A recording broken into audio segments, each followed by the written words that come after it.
Welcome and good afternoon everyone, and welcome to ZeroDayLive. My name's Stuart Peck, the Director of Cybersecurity Strategy, and I'd like to welcome you here today where we're talking about supplier evaluation risk management. Just some quick housekeeping. If you've not used the Conf platform before, we are going to take any questions that you want through the duration of this session. We'll collect all those and we'll answer them at the end. But if you want to ask any questions, there is a sort of chat box over here that you'll be able to ask those questions throughout. So please do ask questions because we want to get through those and be able to keep this as interactive as possible. So, on to introductions. This is me. I've been here for about 7.5 years. I look after GRC, I look after sort of intelligence, I look after instant response, a whole range of things. Of course, I've been involved in lots of supply risk management programs over the number of years. But I am joined by two very esteemed colleagues who have a ton of experience in this space and have a very interesting talk designed for us today. So I'd like to introduce you to my two guests, the first of which, of course, is Kevin Swatridge. Hello everybody. Thank you, Stuart. I'm Kevin Swatridge. I'm an information security consultant here at ZeroDayLive. My focus is around helping our clients with compliance and ISO 27001 and taking them through that journey to enable them to achieve those shiny badges of compliance that we all love. Excellent. And of course, you may have seen him before if you've been on previous episodes, Mr. Steve Giachardi. Good afternoon. I'm Steve Giachardi. I'm the Information Security Manager here at ZeroDayLive. And I work alongside Kevin helping organise businesses to get through their ISO 27001 certifications. And my background is a little bit more practical of building and deploying networks and cloud configurations. Excellent. Well, thank you very much for that. Right, okay, so let's get on to the topic. What are we actually here to talk about? So we're here to talk about the supplier risk landscapes and what actually are the threats. And I'm pretty sure if you've read the news at all in the past 3 months, you realise that things have kind of got a bit spicy in that area and have increased in risk slightly. We're going to talk about how you really set up your programme, so understanding what those potential things you need to put in place, and we've got a very unique discussion around that today, so I think there's going to be a lot of debate between us about that. We're going to talk about categorising your suppliers, understanding how you survey and evaluate the risks that you identified during that programme, what to do when a supplier is too risky, so what are the kind of pitfalls around that, what can we start to talk about, and what are the actions that we can take off the back of that. And then we're going to talk about how you actually grow that supplier risk programme over time. We have some conclusions, and then of course, ultimately, any questions you may have today. So lots to pack into the next 90 minutes, well less than 90 minutes now, but almost 90 minutes with lots to pack in, so please stay with us. Right, so let's start by every presentation to tell everyone what the risks are and what the risk landscape looks like. And I think everyone can probably agree that the supply chain attacks have kind of really increased over the last 6 months, probably longer actually. But if you look at a lot of the attacks that we see, these are predominantly attacks that are focused on either ransomware or data theft, or may lead to something like espionage or whatever it may be. And there have been some pretty high-profile attacks in supply chain attacks. And the first one I investigated personally, doing from an instant response perspective, was NotPetya, and a company that was affected by that over many, many countries. And it was a really interesting insight into the kind of risk landscape for an organisation that had been affected by this and how it took them completely by surprise, and pretty much took the whole industry by surprise. And so, and that was 3 years ago. But fast forward to the end of last year, then we have the SolarWinds attack, and a trusted security brand that was hit, by a state-sponsored attack that has caused massive devastation. And we think, well, that was probably one of the worst attacks we've seen in quite a long time. And then Coursera comes along last month or beginning of this month, and all of a sudden we've got a ransomware attack again that's caused massive disruption, not only to the MSPs that it supported, but also to the MSP's customers. We've gone from third party to fourth party impact, which all of a sudden becomes a major issue. And of course, Assyrian, which again has caused massive disruption through another group called Clop that targeted the Assyrian platform. It was basically a 0-day which they exploited, which then meant they can target lots of customer data. Supply chain attacks are not going away.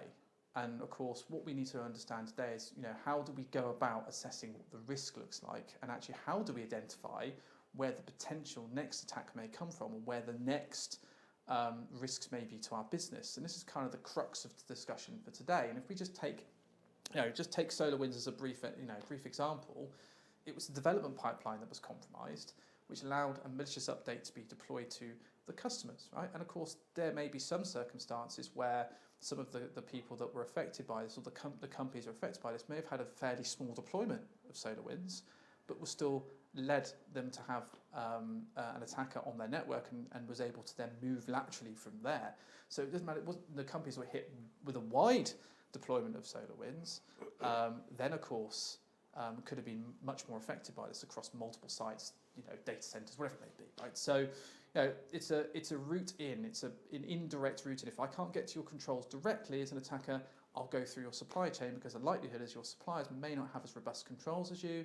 You may be trusting those suppliers and some kind of access or privilege access or even direct access to your network, and it's a softer way for an attacker to get in. So we have to think about things in a slightly different way. And this is the crux of the conversation we're going to have today.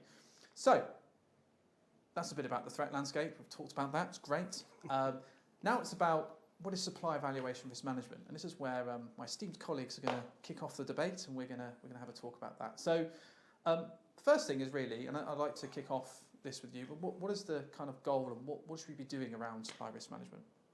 Well, I think the first thing is, the question you have to ask yourself is, as you say, what is the goal of your supply risk evaluation program? And what it's really about is about protecting yourself as a business and protecting your clients. And how do you begin to go about doing that? Where do you start? That's really the question that everybody asks. And I think the first thing you have to do is understand who your suppliers are. So what suppliers do you have? What are they doing for you? What services are they providing, or what products are they providing into your business? Who's responsible for managing those suppliers? Who's looking after that relationship? And how important are they to your business? How critical are those suppliers in that supply chain? And then you have to say to yourself, well, what resources do I have to manage this supplier, and how can I begin to understand and evaluate their criticality to me as an organisation? And then you've got to look at things like contracts and SLAs, and who within the business has the ownership and responsibility for that supplier. That's, I think, where you have to begin to start with that. Absolutely, and I think with any new business process or any project you're going to be putting in place around your business, you have to scope the problem, and that's what we're saying here. Understand who those suppliers are, what's the challenge that's facing you as a business, to be able to get your arms around the risk that's potentially facing you, and put together a program of work or a project plan that says, how am I going to deal with it? What am I going to do first? Who do I have available to do it? What finance is available to do it? What resources are available to me? And what can I tackle, and how do I position that to achieve my goals of reducing that potential risk? Yeah, and I think there's a lot of things that we're going to talk about today, and I think the key thing here is about understanding, prioritisation and things like this, and how you go about doing that, because there are lots of different factors that we're going to talk about, because I don't want to kind of spoil the surprise, but and it takes me nicely onto this next slide, right, which is about what should we be considering, and what are things are we trying to achieve as part of this program. Kevin, do you want to have a... Absolutely. So realistically, what you need to consider for your business around those suppliers is, what's the nature of the solution that they're offering you?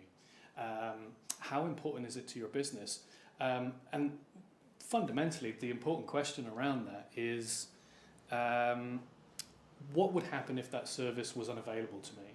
How integral is it to my profitability as a business and the services that I'm offering my clients? And what would the impact be if it were not to be there? We need to understand what the potential challenges are around changing that supplier. So if they do have issues, or they cease to meet the business need, what cost and time is involved in replacing that supplier? It's important to know that.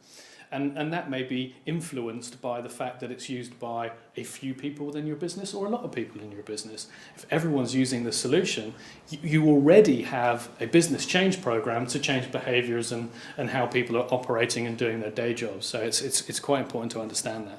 And then, of course, those absolute fundamentals that we always bang on about as security people, data and access. Yeah. What are they going to deal with? How much of it are they going to deal with it? What's the sensitivity of that data? What do they need access to? Are you giving it to them? Are they coming into your systems to be able to process that data for you?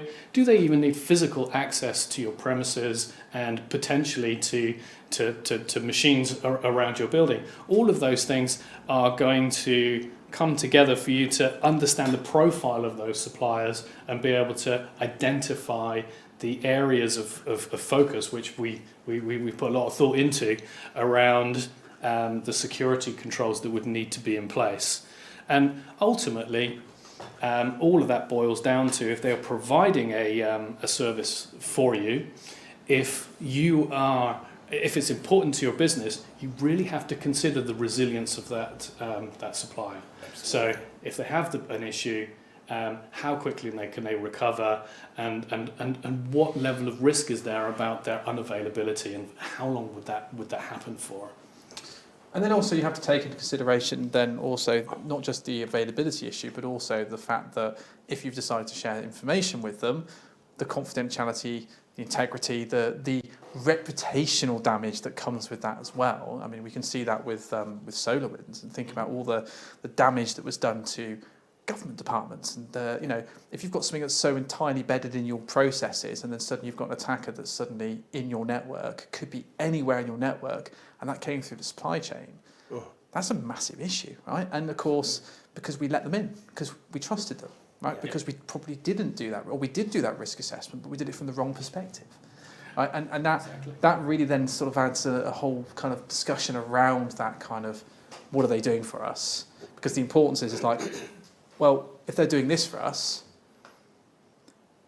there may be a small deployment of that in our environment, but what they're doing is potentially very risky if they were to be compromised, for example. We were to be compromised as a result of them being compromised. Exactly that. And some of the conversations that we have with clients around open flat networks, I want them to come and process this data, but by the time I've given them their keys, they can access any number of different files and folders and systems within that network, and I need to be sure that they've got the right controls in place to manage that effectively.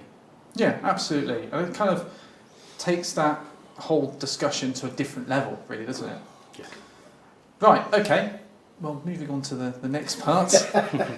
Getting through this brilliantly. Right, okay. So it's about the discussion that we talk about, and we had this debate, right?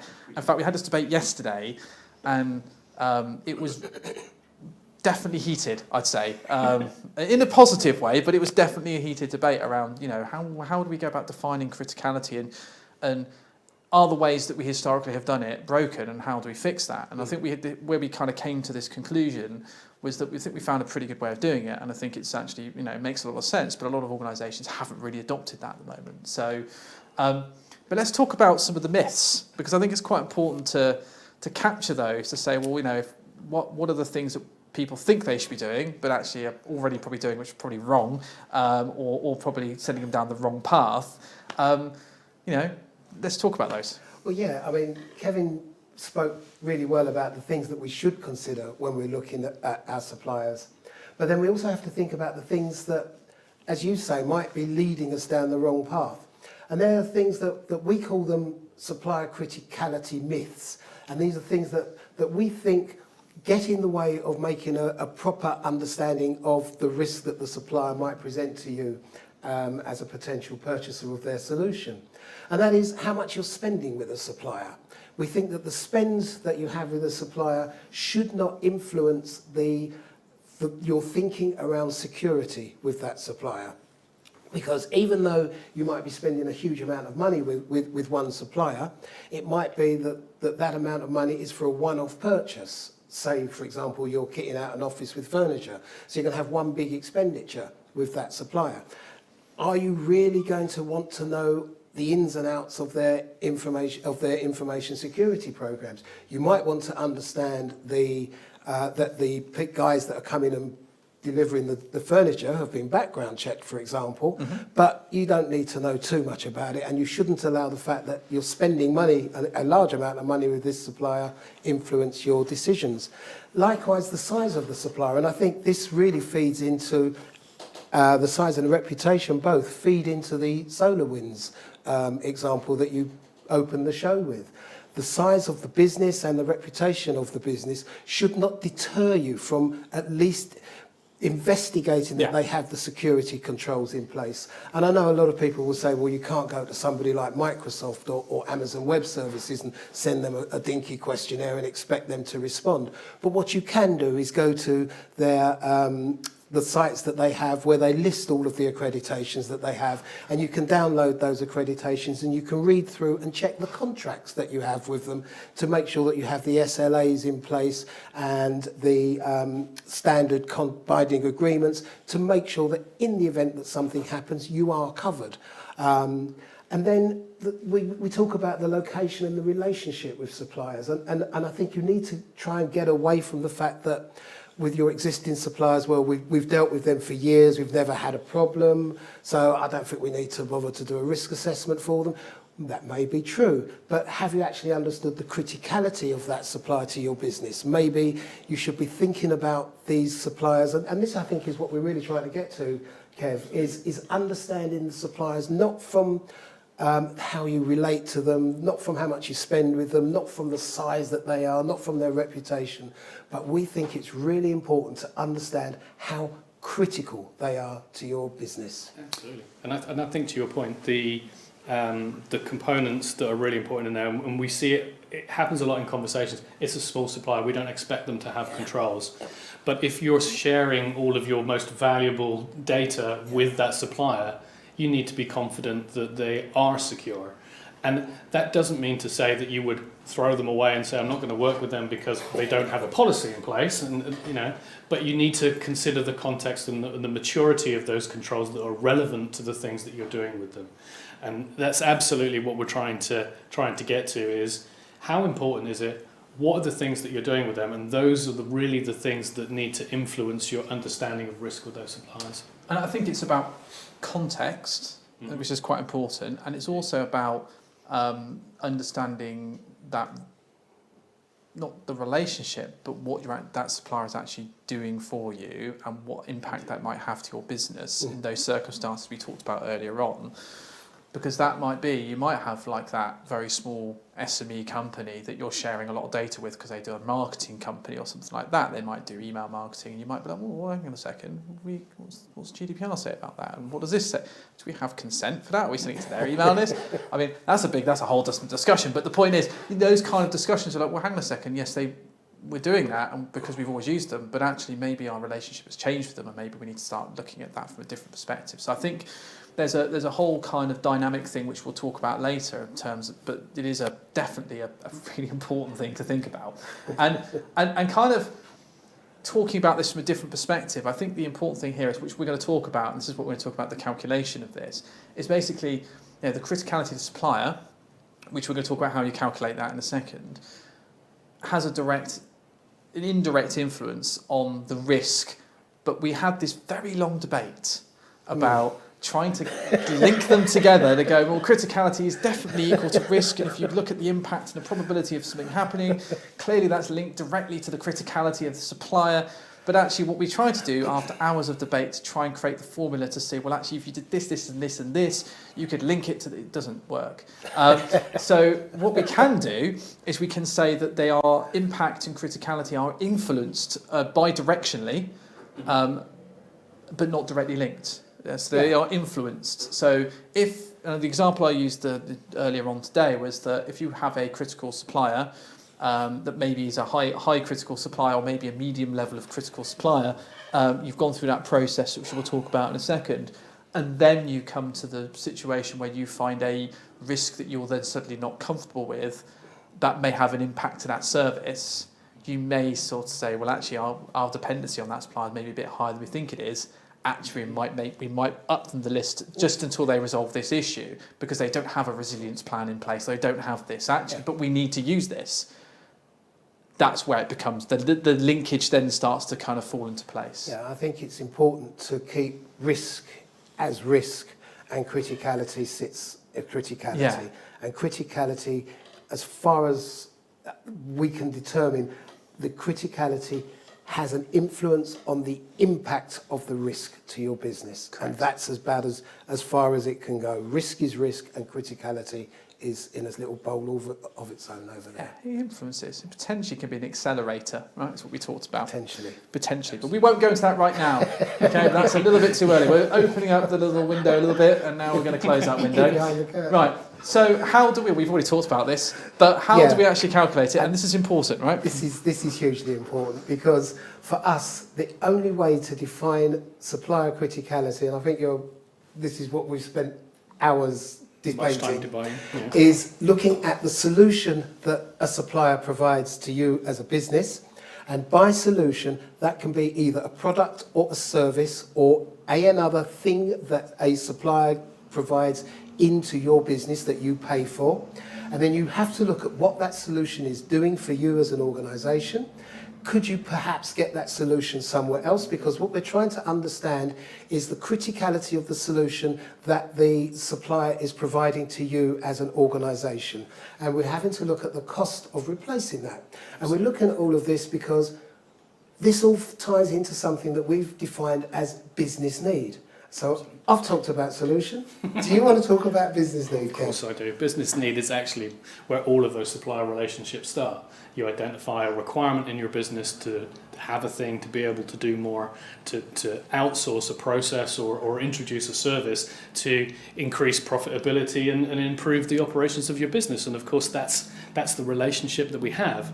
But we have to be able to identify how important we think that's going to be for our business at step one. And as we go through this process and this conversation, we'll talk about how that changes over time.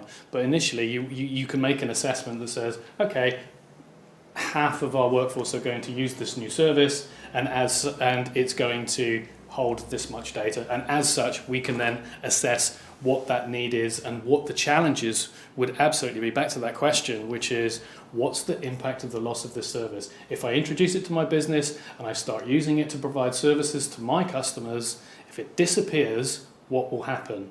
And we've really thought hard and argued much about what that scale looks like from devastating loss of business through to I'll change it tomorrow, it's fine. Yeah. But the implications of changing that service are not just the cost, I mean, they're kind of reflective, but the implications of the time, the effort, the challenges to both your employees, your systems, the things that you can't do because you're pouring all your resources towards updating your infrastructure to replace a service, or potentially the things that you can't supply to your clients in the same way because that service is being changed. Yeah.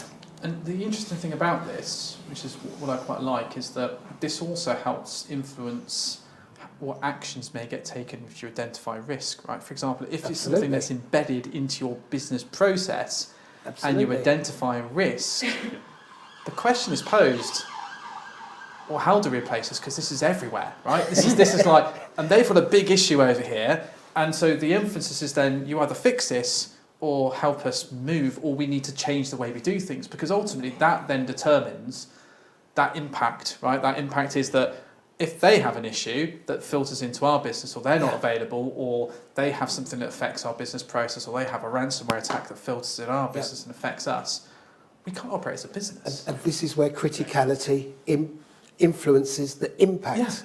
Yeah, absolutely. But you identify the core things about what it might impact because you've gone through the process of identifying what the solution does, what the business need is, and how dependent you are on it, right? Dependency, exactly. And that continuously changes. And if you've experienced that in large corporates, for instance, you end up with a solution that becomes infinitely customized, so it ultimately becomes a unique service that your business has. It didn't start out that way, but that I'm going to fix it scenario continues and continues and continues until it's completely spiderwebbed around your entire business. Yeah. And, then the challenges are huge. Or the reverse of that is true, where you have like a small bespoke built platform that you've been using for years because that's the way it was, and the business has grown organically around it, but you're still using this same database that was built on an XP platform. And you need to migrate away from it, but the criticality of that solution to your business, the impact of losing that is devastating, because you've got 10, 15 years worth of accounting history, and everything's in there. So that's why we see these ultra critical, right, applications that no one even patches. They're too scared to patch because the fact that goes down, the cost of like hundreds of millions or something like that. Like the whole business will collapse. And this is the thing. They're pinch points. But then how do you have to then look at that a different way. And absolutely. That's everyone has one of those, by the way. Everyone has. It's locked away in a cupboard somewhere, but everyone has one. It's a dark secret that they don't talk about, right? And this takes into the kind of the real interesting part of this talk, which is about focus areas. No one really talks about this, right? And I think this is a really kind of pivotal part of this kind of whole conversation we're having today. Absolutely. And this feeds into you've now looked at your suppliers, and I think as Kevin and I have both said, that the main focus, the main things that suppliers seem to interact with are data. They're either processing data on our behalf, or they're providing data for us to consume as a business. That data has what we determine as categories. So you've got business data, personal data, special category data. And then, of course, you've got code, because a lot of us are now writing code and applications for consumption, either by ourselves or by our clients. And so around those categories of the main concept of a business supplier dealing with data, we have a series of controls that we would expect to see in place. And those controls would be access controls. So there's limitations on who has access to both business and personal data, who has access to the code. We'd look to see that there's encryption in transit. So when people are sending files from one to another, that is securely done. We'd look to see encryption in storage. We'd look to see if there's any sub-processing going on. So is that supplier outsourcing the processing of that data to a third party? Are there any regulatory controls that either we as an organisation have to adhere to, or that the supplier has to adhere to because they're processing data on our behalf? Is that data backed up? Is there, like, if there was to be a breach in the supplier's network, would they have the resilience in place to be able to maintain security over that data? And then there's a fourth column that we've got here, which we call considerations, which I think plays right back to the word that you used a couple of moments ago, context. Mm-hmm. Because the problem with trying to put a framework in place to evaluate suppliers is that every organisation has different needs and requirements from their suppliers. And these are what we've termed considerations. And so the things that you look to data and you would consider in relation to data would be the volume of data. So how much data are they processing? Mm-hmm. Are they a data processor? So if they're processing the data, do you have the proper agreements in place?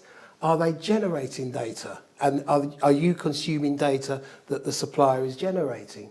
And are they the single source of that data? So is it unique data that only that supplier can provide? Yep. So all of these things are considerations, and all of these things are contexts that influence the controls that you would expect to see in place for the supplier who is accessing your business or your personal data. And this then feeds into the access areas, because I think the physical controls that you might expect to see if they're absolutely coming on site. I mean, often the question around with a supplier when we're talking with a client when we're talking about ISO, it's like, have you background checked your cleaners? You know, that old question that people kind of go, well, we work with them for years, yeah, they're probably fine. But physical access controls, understanding the identity management of people that you're allowing on site is no small thing to be overlooked. And you know, we're aware that it's a way in which bad actors get into your buildings. But certainly those remote access, will they need access to your systems, that all valuable data? Are they engaging fourth parties to have access to that data, or is it just the employees of that company? You know, unless you ask that question directly, you probably won't get an answer. It's not necessarily going to be forthcoming. Yeah.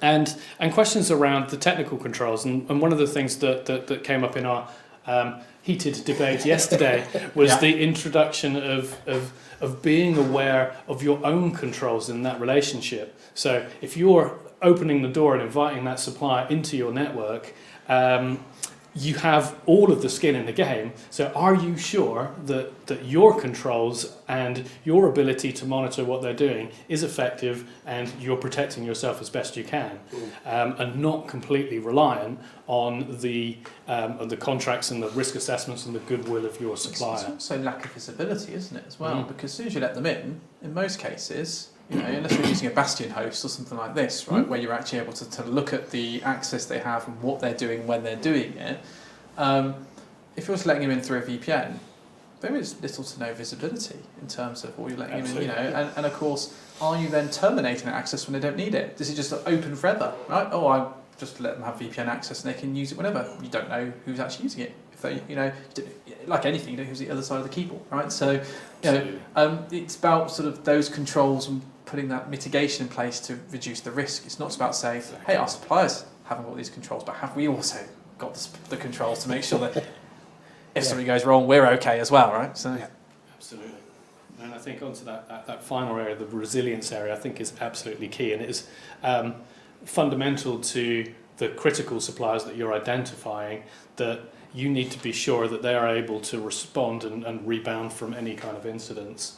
And if that supplier is providing you with a product, is that product robust? Are they able to return it back? Are you going to potentially lose that data? You know, what are the recovery time objectives and recovery point objectives in that all-important contract and SLA, and are you able to hold them accountable to those things? Because especially if you're dealing with a supplier who's providing a product for you, you need to have the reassurance that their manufacturing process, if they have a break in their manufacturing process, that they've got SLAs and maximum tolerable downtime and all of those other measures in place to be able to recover quickly enough for it not to impact on the service that you're providing to your clients. Also, supply chain issues that they may have as well, right? So, you know, we always talk about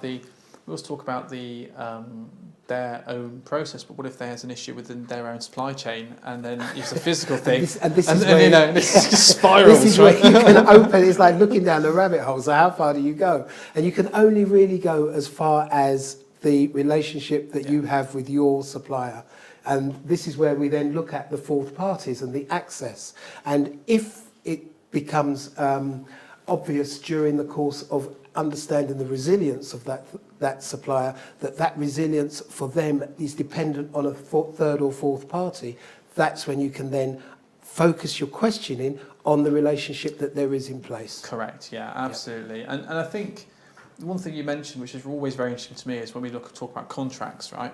And when someone says, oh, you know, our RTO and RPO, you know, is this, right? Always understand, well, have you actually tested that? Because that for me is really interesting. And every time I go, oh yeah, we've got this, you know, we've got maximum tolerable downtime of this, and you ask a company and they go, oh yeah, and you go, well, what was your last, you know, continuity test? Did you actually meet that time? Oh no, we've never met it, but we know. But we've have you actually restored from those backups that you say you've got? Yeah, we've done it, but you know, and then we're like, all right, our business has this expectation, but the feasibility is over here, so we're trying to bridge the gap, right? And so there's always going to be challenges, but at least if you've got something documented, you can hold them to account, and then that's a good point to turn around and say, well, actually, you're saying it's this, but actually you haven't ever tested that. You can't prove evidence you've actually done it. So how can I stand up against those SLAs that you've put in place? It really gives you a good opportunity to push back contractually, which is what we should be doing anyway. We should be making sure this stuff's contractually in there. That's a whole different discussion. Maybe that's another talk.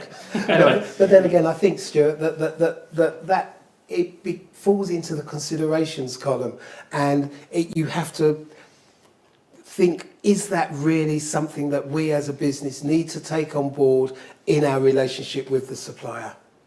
And this, I think, is dependent on the criticality of the And supplier. what they're doing, feasibility, importance, all that kind of stuff, right? Absolutely. Which takes us nicely onto this. Look at this. It's like we almost planned it. Look at that, hey? Ooh, Right, that's yeah. a thing of beauty. Right, okay, so how this do we is- prioritise it? This right here is our criticality matrix, and we've used the equation that we showed earlier of solution times business need equals criticality, and we've put the standard 4x4 matrix, and we've gone from, we started with essential and we sort of worked our way back, and we tried to determine so you've got an essential business process. What's one down from essential we've determined as important. Then we decided that there's things that are nice to have and things that are non-essential. That is our definitions for business need. We then looked at solutions and we said, well, what do we mean by solutions? How can we determine the difference between the sorts of solutions? So we have common solutions, which means there are many suppliers for these solutions, that they're 10 a penny. Things are replaceable, which means it's a solution that you can have in your business that wouldn't take a lot to be able to get it from a different supplier. There are things that are hard to replace. Now, they can either be unique offerings or they can be embedded services where you have got multiple users using those services within your organisation, or they can be unique. So there's only one supplier, there's only one provider, and it's essential to your business, it's unique. And if I still laugh, if you have a unique supplier that's essential to your business, then well, I think you might want to consider your business plan. Well, we talked about this earlier, right? We had this discussion. I think it's like saying, well, we want to move away from like Microsoft Office, right? We're move from we're no longer a Microsoft house anymore. We're moving away, right? So, let's use that as an example. So we're going to move to Google, right? Okay. As you said, because we said this earlier. Very 'cause you fine. guys, so where does Microsoft sit on that? So if we were to look at the matrix, the business need. Now, the business need for Office 365, what do you reckon, Kev? Essential or important? For a lot of businesses, the ability to communicate with everybody else through email and create documents is probably going to be essential. Essential. Okay, so we're going to go up the essential scale. Now, we're an organisation. How big is this organisation that's considering the switch over to Google? 1,000 users, maybe. So it's going to be quite embedded, so it's going to be quite hard to replace, I would have said. So we're going to be looking at a criticality scoring of about 12. Okay? Yeah. So we would say, I think that's right in saying that Microsoft, as far as we're concerned, would be a high criticality supplier, and they would have a 12. Now, we're not going to be able to go and do a risk assessment of Microsoft, but as we said earlier, we can go and we can download the proof that we need, that they've got ISO 27001, that they've got the cloud certification, that they have all of the requisite regulations in place, that we've got a decent SLA with them. Now we need to take that knowledge and compare it with Google.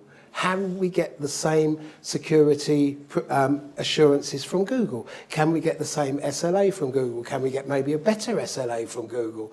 Can we get assistance in helping us transition from Microsoft to Google? I should imagine that must be possible. Probably might do, a tiny bit maybe. I'm sure they'd be love to help, right? But those are the sorts of things that we can step through. I don't know if there's anything that I've missed there, Kev. No, I think the key thing is what we've tried to create here is something that is applicable to businesses of all types and sizes. That's what we're trying to understand. And it was important for us to understand the nature of that business, even with that simple example we were just throwing out there. And for each business, a type of solution will have a different business need attached to it. Yeah. And we've thrown rocks at this and tried to see different examples. And another example would be web analytics. If you're an online store, for instance, web analytics are really important or essential to your business to understand what's your potential market doing, and are they coming, are they buying stuff, what are they looking at, and that's going to formulate your business strategy. So it's going to be right up there towards essential. If you're a a B2B business with a brochureware website where most of your business comes from direct relationships and trade shows and direct marketing and that kind of thing, then it's going to be less important. And it's going to be somewhere in the potentially nice to have, or might even be non-essential. And for each of those types of business, if you're an e-commerce site, then it's likely to be much more difficult to replace because it will be embedded in throughout your website. If it's not, it could be really easy to replace. You might have just a basic, we've got this turned on, it's a standard Google Analytics offering, for instance. But the important thing is, if you understand your business, you should be able to apply this approach for any sort of supplier that are out there. The one thing that we considered as well is, what if it's a security tool? It's not fundamental to your business profitability, but so we in our descriptions of what essential means, if it's going to result in a critical failure. A great example for you, right? Anti-malware. Yes. It's essential because you can't. Unless you want to get malware, then of course it's not essential. But in most cases, it's going to be essential, right? Indeed. And is it hard to replace? It's not hard to replace though. No. But it is probably replaceable. Is it common? It's pretty common, isn't it? But it's replaceable, I'd say. It's common and replaceable. Yeah. But it's definitely essential. It's definitely essential. So then you as a business have to make the decision between, do we rate it as low, a 4, or do we rate it as a medium, 8?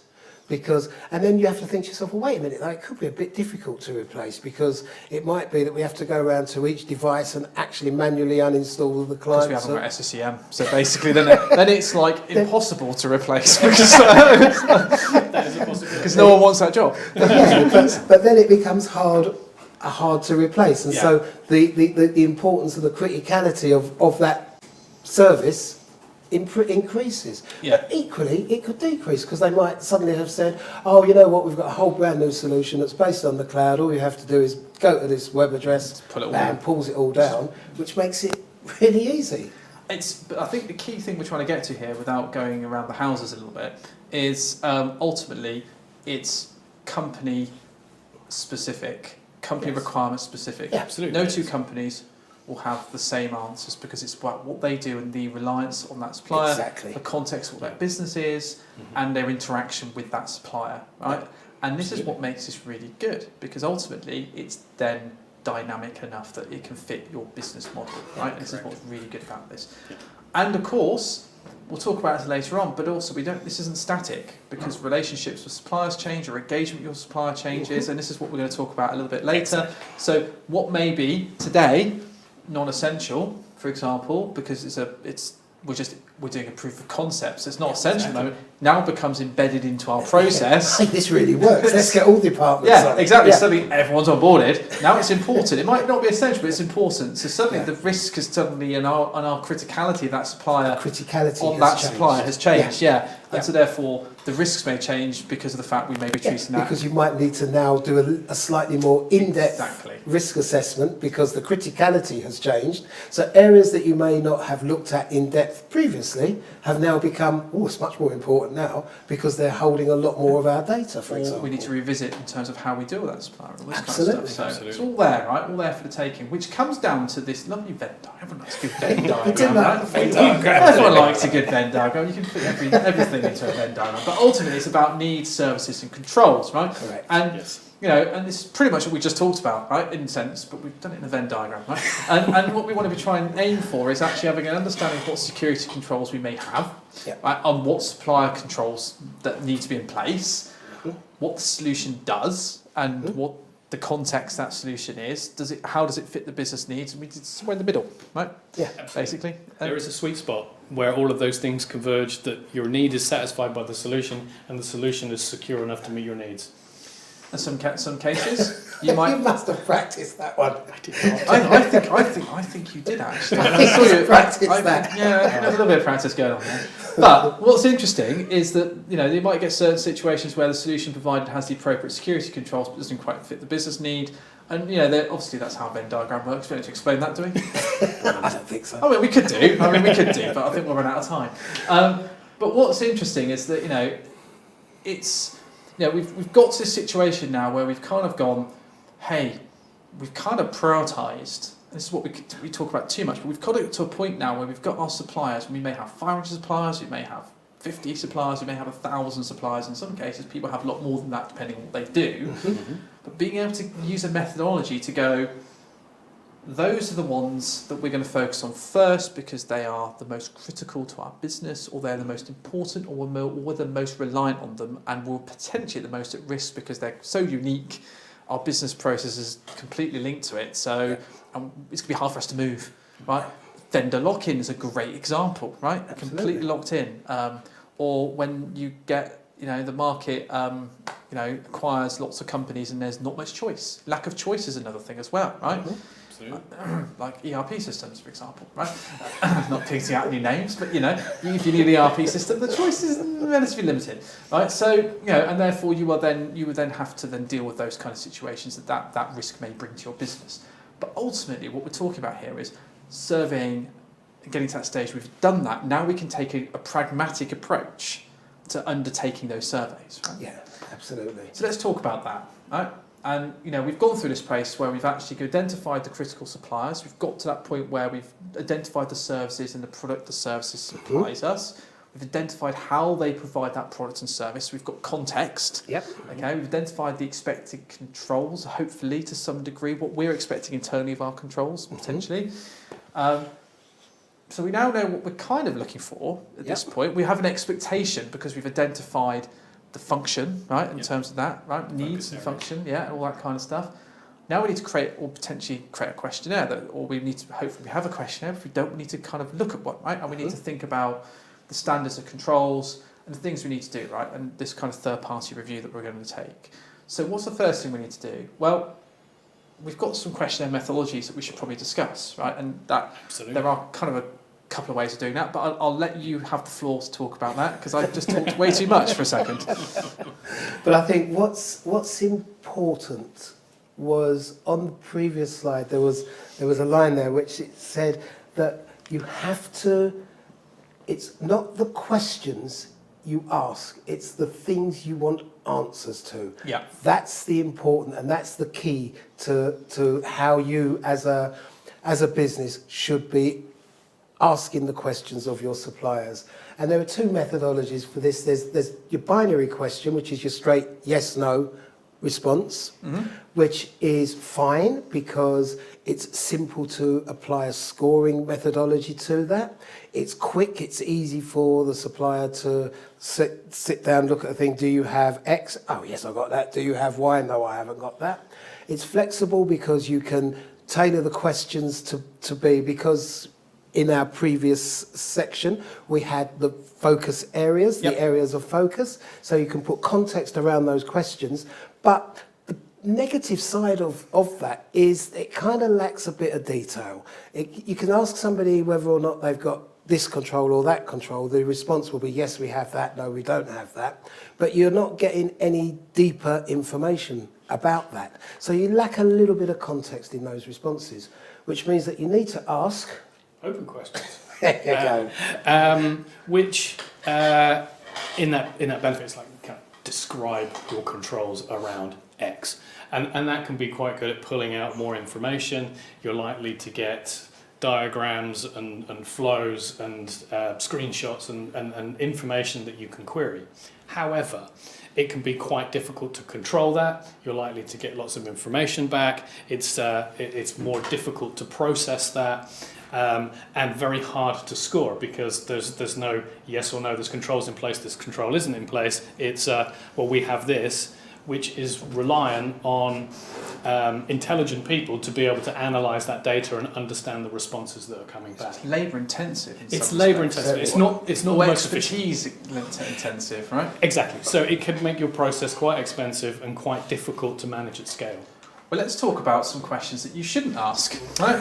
Because these are things that we've seen before, and this is what we had. We had a long debate about this question, right?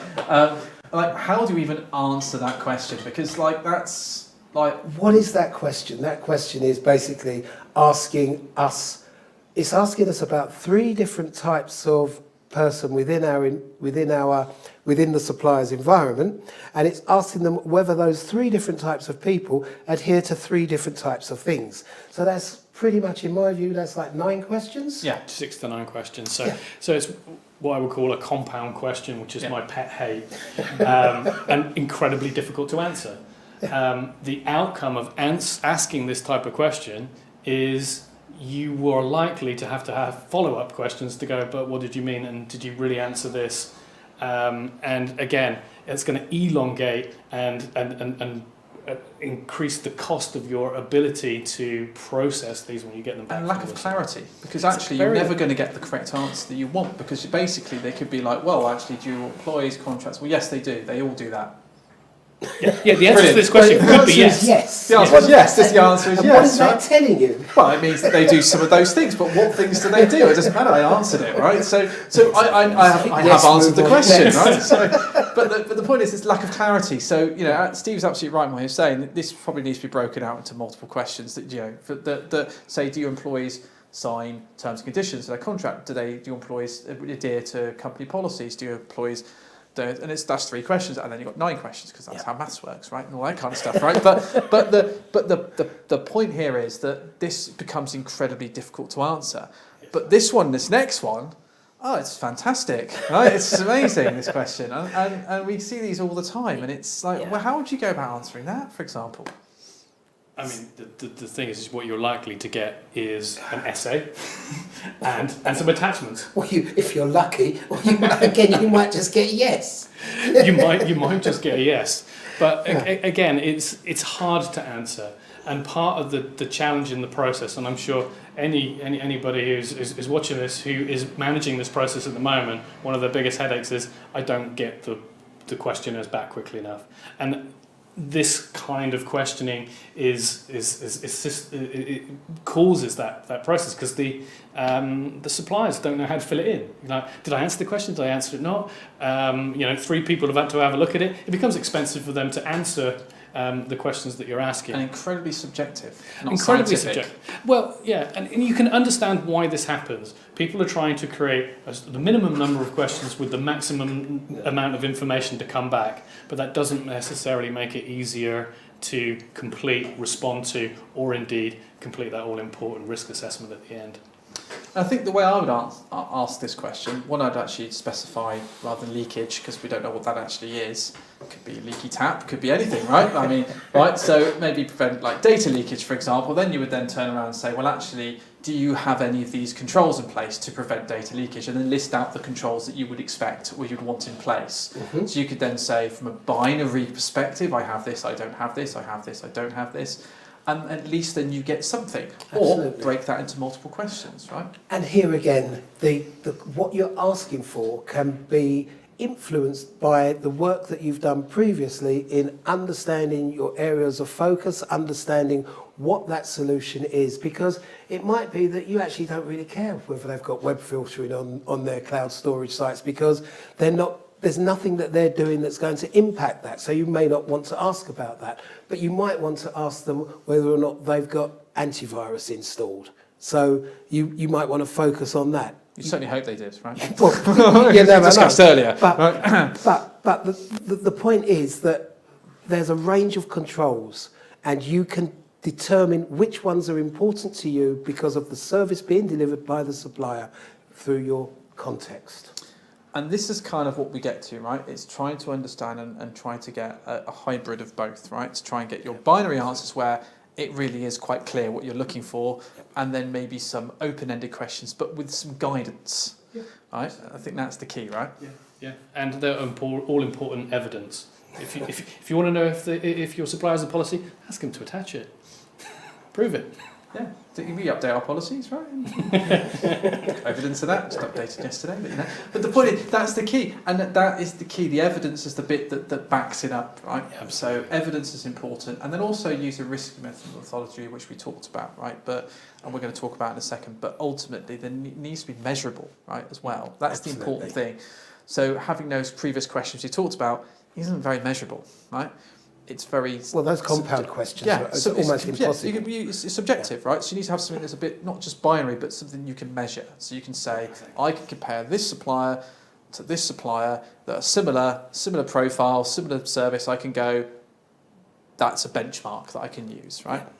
Now I'm conscious of time, so we're going to talk about like evaluating responses. And just explain this to me. So what are we talking about here? Well, this is just a very brief example of a binary questionnaire, but we have taken question 6 and we've added some options because this is about response to an alert from an antivirus solution, if I'm not mistaken.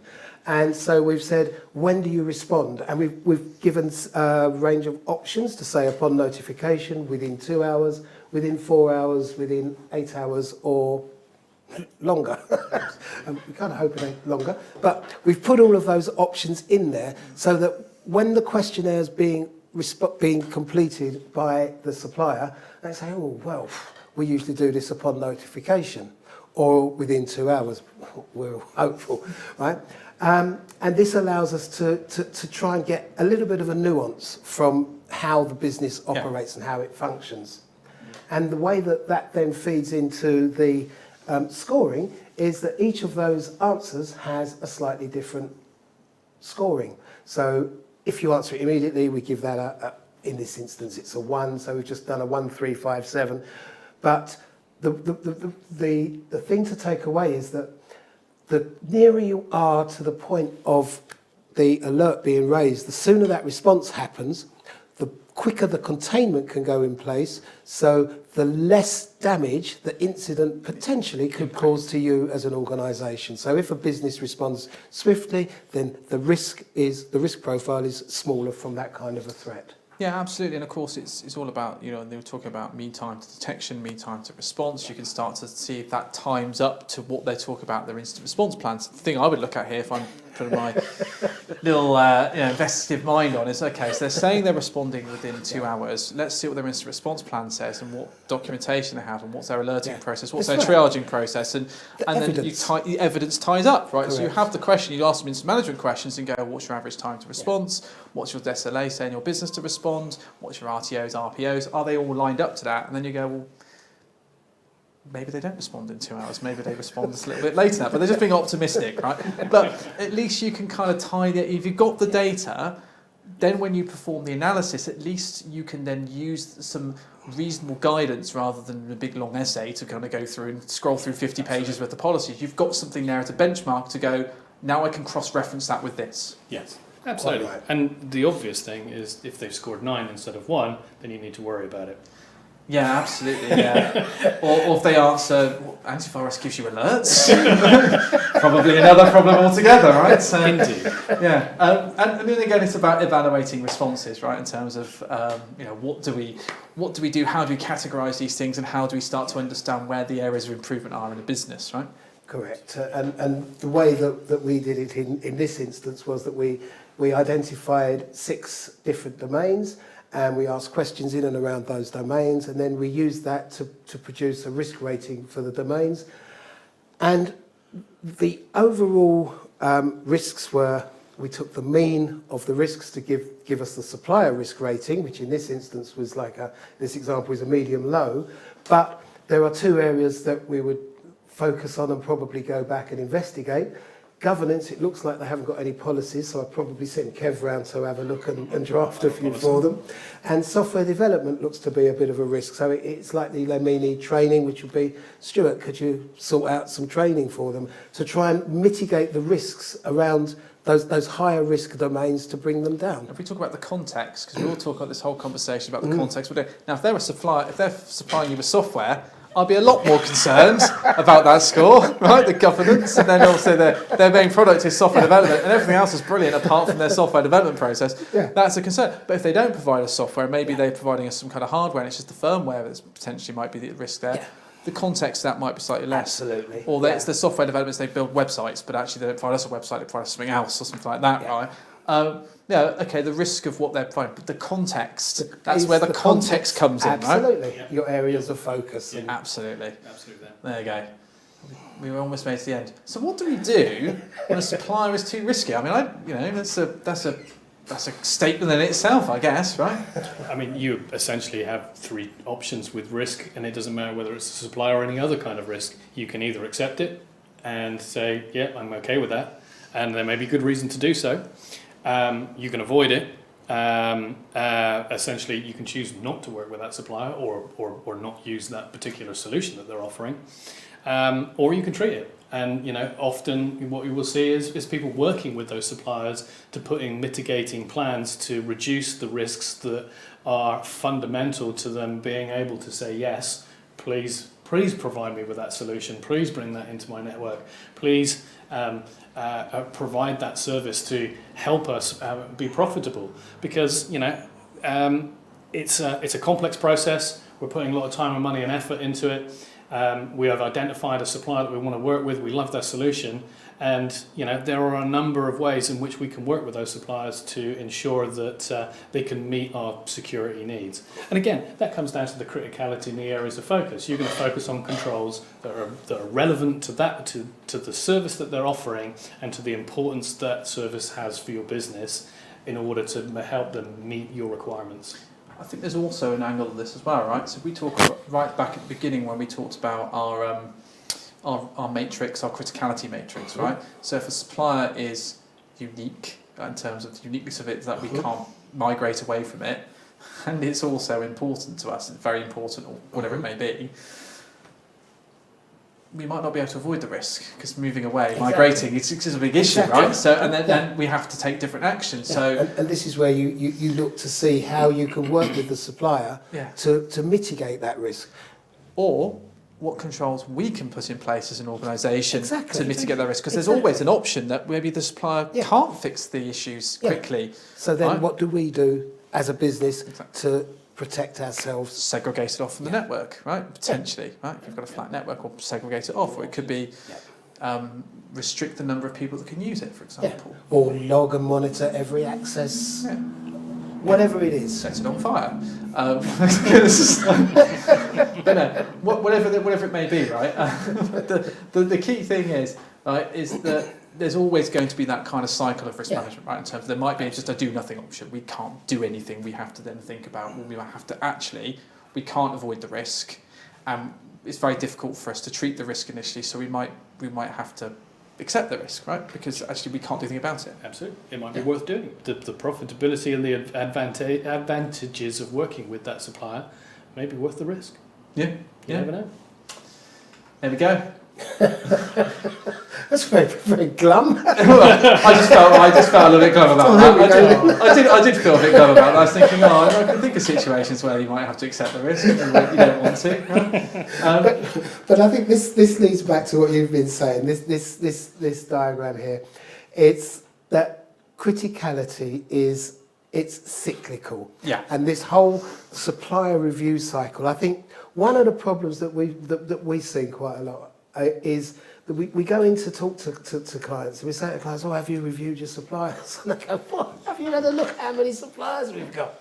And they have this huge bucket of suppliers and they don't know where to start, how to begin, because it's a mammoth task.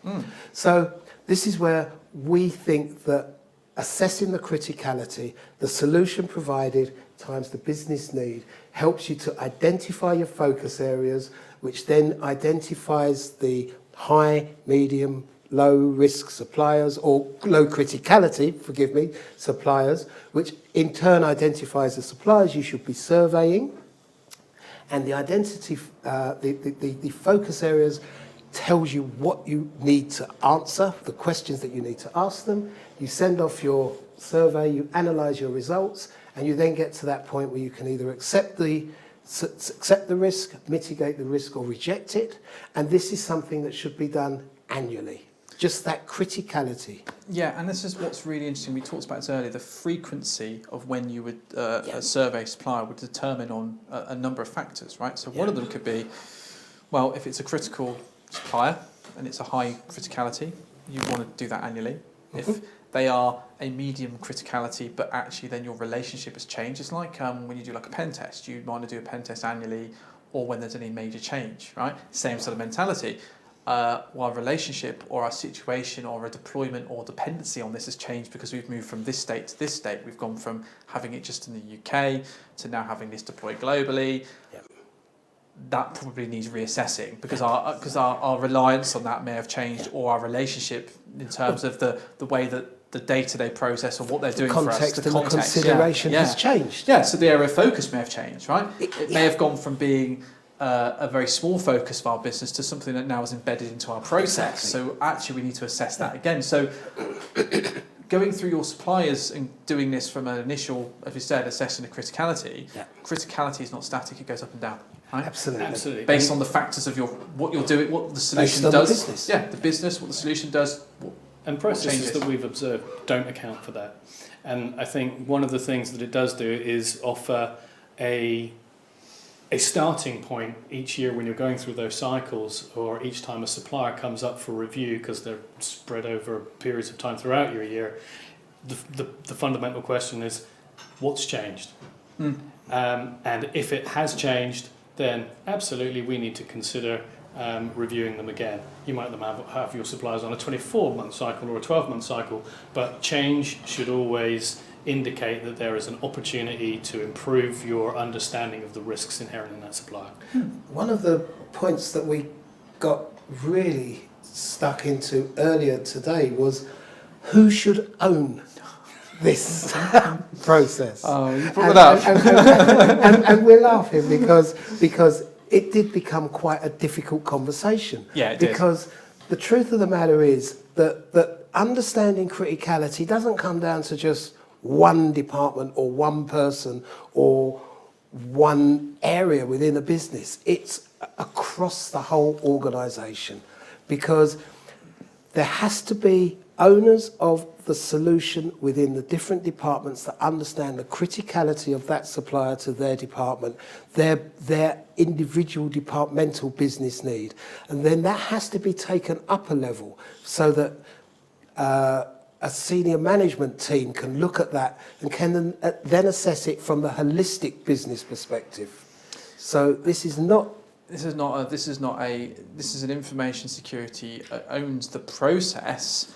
But the information gathering and the context that comes back has to come from the business, right? Absolutely. And so this isn't like a point of ownership. This is basically this is your business. This is what you do, and this is and if it's global, there's going to be regional stuff. There's going to be global stuff. There's going to be it's a massively complex spaghetti mess,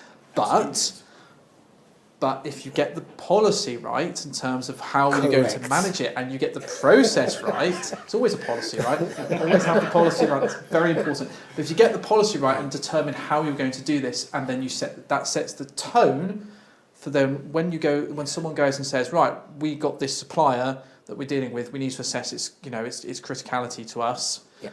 They know what questions to ask. The business understands what their responsibility is to answer those questions, and they can then assess it properly. Because ultimately, it can be subjective. If I'm, as a finance person, go, well, this is massively important to me because I can't do my finance operations without it. But in the grand scheme of things, I'm a regional office out on a small island somewhere, and actually I have no influence over the rest of the world. It's important to me, but the business goes, that's not really that important to us, to be honest. And that's the key, right? That's where we can assess that from the criticality matrix, because we can look at that and you can say, okay, so how hard would it be to replace that system that you're using that's important to you with another system that's being used elsewhere within the organisation? What does it involve? Could we do that? And that's the key. Context. The context is the key, right? So I think this is what we've got to try and get out of this, is the fact that was a very hard question to answer. Yeah. And we still haven't technically answered it that well. But I think we've provided ownership. I think we have, because the ownership has to be with the information security teams. Correct. Because we're talking about cyber security. Correct. And that is the risk that we're trying to mitigate. But the information has to come from the business, because they have the context and understanding. And this, I think, leads into this whole ethos that security is everybody's responsibility. Business. Yeah, responsibility and business, Yeah. I'm conscious we need time for questions, so we're going to move on. Right, okay. So, we need to grow a supplier risk program, apparently, so that's what we're doing next. Okay. So, how do we do that?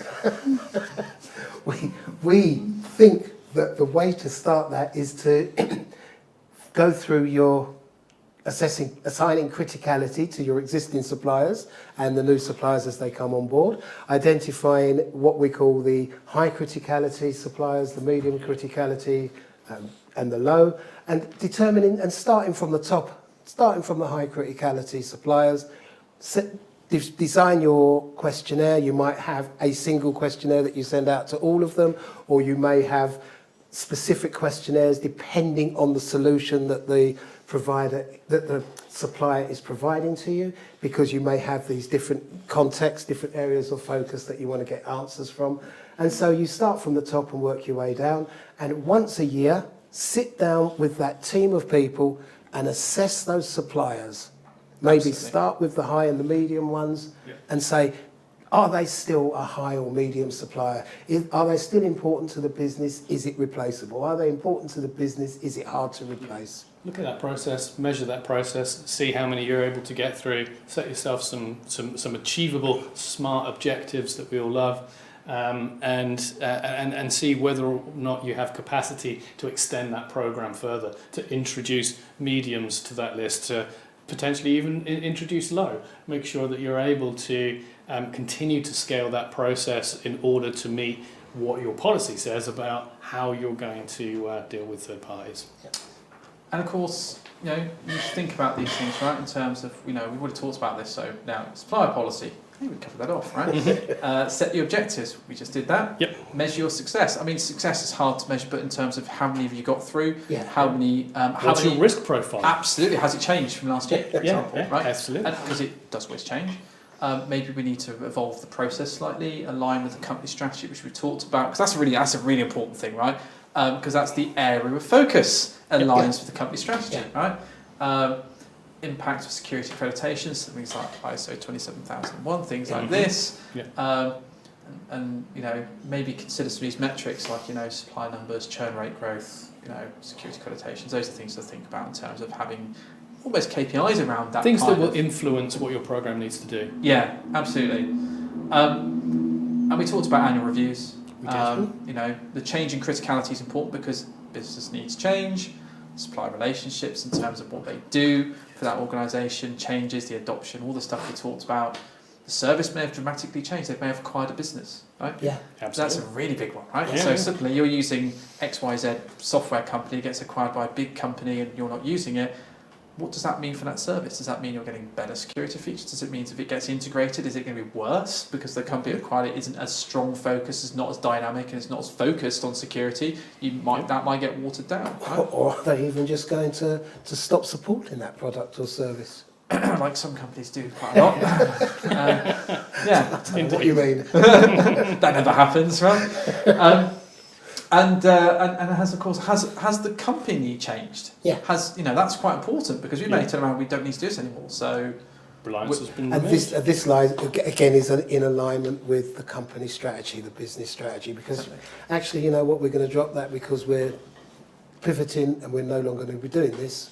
This is our new focus. Or we're moving everything to the cloud.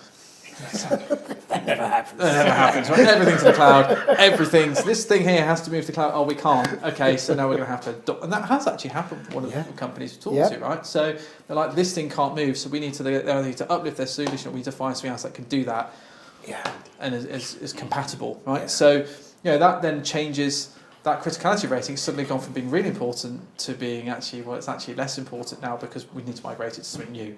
So Correct. Yeah. Take it off the chessboard, right? Indeed. And I believe More chains. questions. Mhm. Look at that. Actually made it to the end. So I guess before I do that, I'm sure we've got loads of questions, but I just want to thank everyone for joining us to start with and listening to us talk. Hopefully it's been interesting, listening to us talk about supply risk management. It can be quite a dry subject, I was told the other day.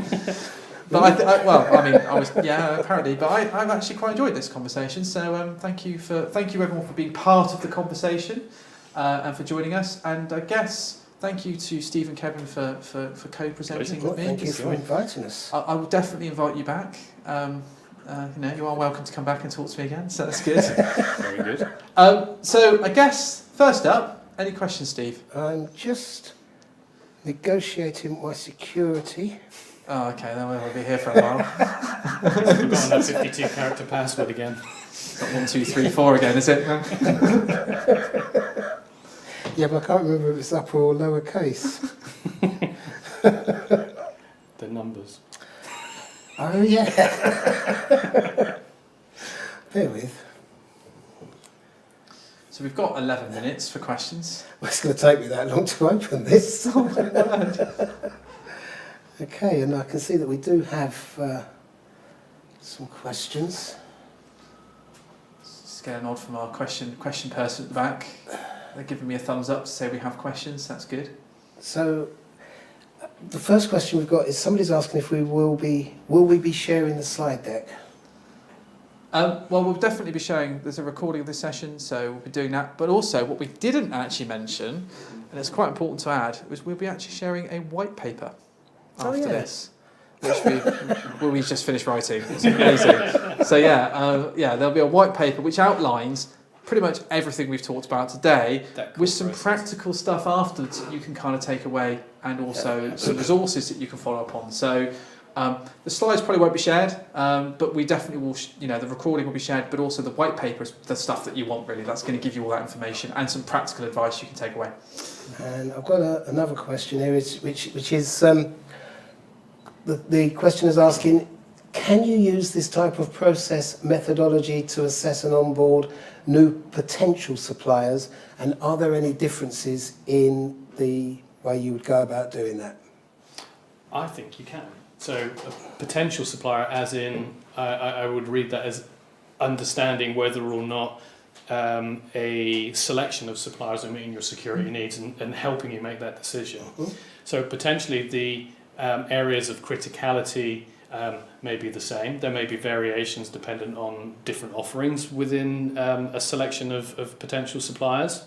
And there may be slightly different views of the areas of focus dependent on how they process that data or the type of service or solution that they're offering to meet the business need. One might be, people are doing it, and another one might be an AI is doing it, and that has a different set of controls that need to be in place. But absolutely, you could use the same methodology and approach to evaluate the security controls and the potential inherent risks subsequent to that when you're sharing that questionnaire to then help you make a decision about who do you want to do business with. And it's going to be, ideally, the one that hits that sweet spot in that lovely little Venn diagram, that has the controls that are right, that meets your business need, and provides a solution that you can work with effectively. And I think also to add to that as well is that the process should be pretty much the same if you're onboarding new suppliers or whether you're dealing with existing suppliers. Exactly. In fact, as we talked about pretty early on in the session, is that you have new suppliers coming in constantly, and you have a growing list of existing suppliers, and depending on how big your procurement team is and how much you consume stuff and how big you are as an organisation, that's an ongoing changing list. You have suppliers that you no longer need and you replace them with new stuff. You might migrate stuff. You might just have new services you need to consume.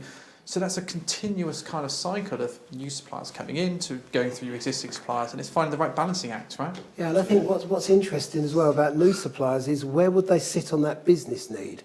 Because how many new suppliers, because no new supplier would come in as an essential supplier, or would it? Well, depending on what it's supplying you, right? So that you don't. Where is it going to sit on that business need? Is it going to be a nice to have? Are we evaluating this because this is a nice thing? This might really work. Well, this comes down to the business case, right? Yeah. So the business case is technically your business need. What are we trying to solve, or what functionality are we trying to introduce that we don't have? Is it to make something more efficient? Is it to actually fulfill a requirement for the customer? Is it to improve our security that we don't have? It's the C word. What is the context? What is the context, right? And so actually, that requirement, you don't just buy something because it's nice to have. Sometimes you do actually, but the point is, actually probably quite a few things, but like security technology is actually nice to have. It's got lovely flashing lights. I don't know what it does, but it's got it's got a great dashboard, and I'll probably never really use it for its full potential, but it kind of fits a requirement for PCI or something like this, or ISO 27001. I need to have this in place, right? Yeah. But ultimately, unless I understand what need it's fulfilling and how important that is to my business, then it will always be a nice to have. right? So actually this can also help inform the decisions you're making in that decision process. Okay, so what need is fulfilling as a business process, and how important is that to us, and actually how replaceable is it? Oh, this is something that's very unique. Well, that's interesting. Do we want to take that risk? Okay, in that sense, right? There you go. Actually, portability is quite important to us.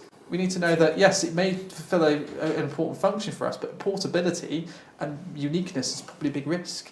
So actually, in that sense, I'll be like, well, we might find something that's less unique and it still fills those requirements, but we can move away from in case they don't deliver what they say they're going to deliver. And I think that's a really good point. One of the questions that can often be overlooked is what happens when I do stop working with you as a solution provider.